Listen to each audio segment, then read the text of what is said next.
வரஹ்மத்துல்லாஹி வபரகாத்துஹு. இன்றைக்கி நம்ம பார்க்கக்கூடிய முக்கியமான விஷயம் என்னென்னு பார்த்தீங்கன்னா நற்பண்புகள். இந்த நற்பண்புகளுடைய நன்மைகள் என்னென்னு பார்த்தீங்கன்னா, அப்படின்னா தான் இதை நம்ம கடைபிடிக்க நமக்கு நல்லா இன்ட்ரெஸ்ட் இருக்கும், ஒரு ஆர்வம் இருக்கும். அதாவது பகல் முழுக்க நம்ம நோன்பு வச்சு ராத்திரி முழுக்க நின்று தொழுத நன்மையை இந்த நற்பண்புகளுடைய நன்மை நமக்கு பெற்றுத்தருது. அது மட்டும் இல்லாமல் மறுமையில் முகமது நபி ஸல்லல்லாஹு அலைஹி வஸல்லத்தோடு சேர்ந்து வாழ்வதற்குண்டான நன்மையும் இது பெற்றுத்தருது.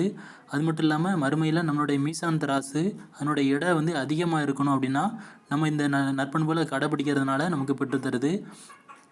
இத்தகைய நன்மைகள் இருக்கிறதுனால இதை அல்லாஹ்வுக்காக கடைபிடிங்க. இதை ஒவ்வொரு விஷயத்தையும் நீங்கள் கடைபிடிக்கும் போது இறைவன் கொடுத்த இந்த விஷயத்தை இறைவனுக்காகவே நான் கடைபிடிக்கிறேன் அப்படிங்கிற எண்ணம் நீங்கள் கடைபிடிங்க. அப்படின்னா தான் இது கொஞ்சம் உங்களுக்கு லேசாக இருக்கும் கடைபிடிக்கிறதுக்கு.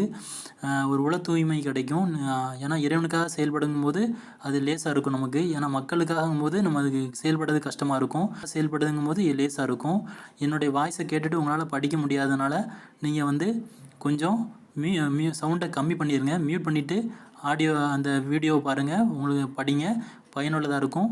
உங்களுக்கு பயனுள்ளதானதுக்கப்புறம் மற்றவங்கள்ட்ட பகிர்ந்துக்குங்க, பலன் பெறுங்கள். அல்லாஹ்வுக்காக மறுமைக்காக நீங்கள் பலன் அடைஞ்சதுக்கப்புறம் மற்றவங்களுக்கும் அதை பகிர்ந்துங்க.